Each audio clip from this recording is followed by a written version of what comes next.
deuxième élément sur lequel vous devez préparer votre équipe, sur lequel vous devez former votre équipe, sur lequel vous devez vraiment insister et être intransigeant, c'est, n'est-ce pas,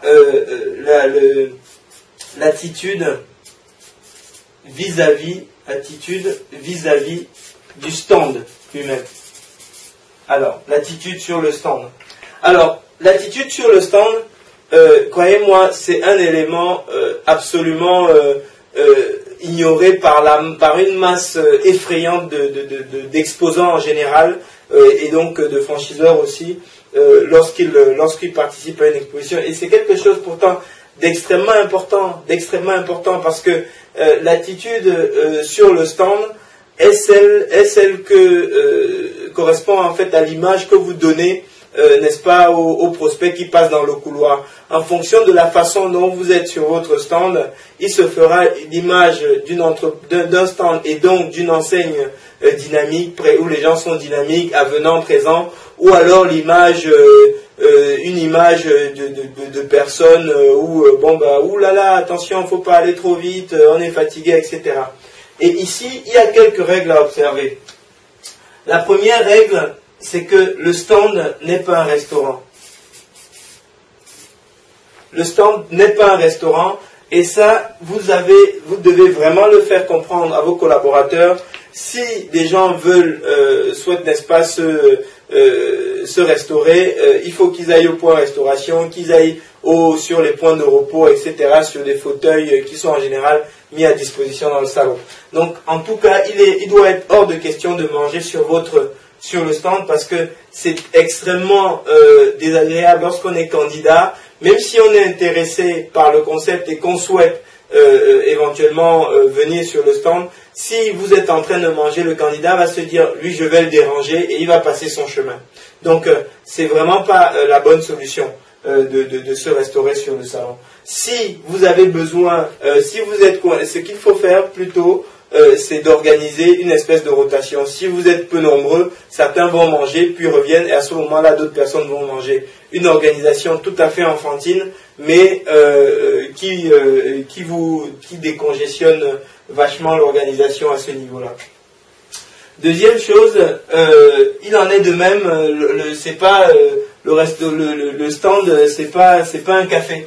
C'est pas un café, c'est pas un endroit où on boit un café, où on s'installe, on boit son petit verre d'eau. Non, c'est vraiment pas, vous ne donnez pas la meilleure perception de votre stand, de votre équipe, de votre enseigne à l'utilisateur qui vient. Sans compter que les cafés sur les stands, c'est la porte ouverte à tout type d'accident, la tasse qui se renverse sur les chemises, sur la documentation, sur le tapis, et la tâche qui ne part pas et qui est tout à fait dégueulasse pendant tout le reste de l'exposition.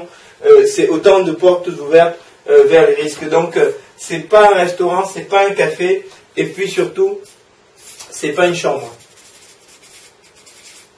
Alors, aussi banal que ça puisse paraître, le stand, c'est pas une chambre, mais c'est un élément, c'est presque l'un des éléments les plus importants de tous les trois. Autant les deux sont compréhensibles en général par la plupart des gens, autant moi je vous préviens, je vous mets en garde. Le point où vous aurez besoin vraiment de batailler avec vos collaborateurs, c'est que le stand, c'est pas une chambre. Qu'est-ce que ça veut dire? Ça veut dire que un stand, c'est pas fait pour se reposer. Pourtant, c'est humain d'être fatigué. Participer à un salon, c'est extrêmement éprouvant. Un salon, c'est 4 jours où si on a respecté tout ce qui précède, on est tout le temps avenant, souriant, etc., etc. Mais c'est fatigant d'être sur un salon. Donc c'est difficile de demander aux gens de ne pas se reposer sur le stand, surtout quand c'est déjà la fin de journée ou quand on est au dernier jour et que ça commence à tirer dans les mollets parce que ça fait 4 jours qu'on est debout. Effectivement, c'est pénible, c'est difficile, mais le stand n'est pas une chambre. Qu'est-ce que ça veut dire? Ça veut dire que quand on est fatigué, on ne se repose pas sur le stand, on va se détendre soit dans les points de restauration, soit sur les sofas qui sont sur le salon, bref, partout, sauf sur le stand où on trouve parfois des gens qui sont totalement affalés et qui ont les deux mains sur la banquette et qui ont la tête sur la banquette comme ça, ou alors qui sont comme ça sur la table du stand, ou qui sont complètement affalés sur la banquette. Tout ça, c'est des attitudes à proscrire parce que le message que ça envoie au visiteur qui vient sur votre stand, c'est que, monsieur le visiteur, excusez-moi, je suis fatigué. Voilà. Ne m'emmerdez pas, ne me dérangez pas,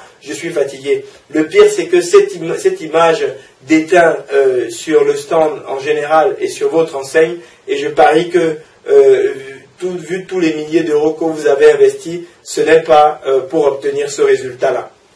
Donc, voilà un petit peu, n'est-ce pas, les éléments que je souhaitais partager avec vous. Et moi, et croyez-moi, c'est des éléments qui ont permis à deux stands qui étaient côte à côte, proches les uns des autres, sortir des différences en nombre de fiches dans ces proportions-là. Donc, si vous souhaitez vraiment maximiser l'investissement que vous avez fait dans votre participation sur le salon, ça se résume en des choses simples que nous venons de voir.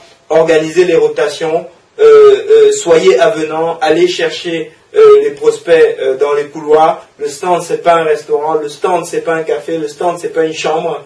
Et là, vous allez voir vous-même les résultats que vous serez en mesure de dégager de votre participation au salon. Merci de votre attention, chers franchiseurs. J'espère que cette vidéo dans laquelle j'ai essayé de partager les meilleures astuces, les meilleures stratégies que j'ai vu appliquer sur les stands pour pouvoir générer le maximum de fiches en termes de captation de prospects, vous seront, n'est-ce pas, vous aussi utiles pour pouvoir tirer le meilleur de votre salon. Merci de votre attention. Nous vous souhaitons très bon succès pour votre projet et je vous donne rendez-vous aux vidéos suivantes où nous allons voir comment convertir donc un maximum de ces personnes que vous avez captées. Comment faire en sorte que ce soit les meilleurs candidats préqualifiés possibles pour votre concept, et ce pour un maximum d'entre eux. Merci de votre attention et bon succès pour votre concept. Merci.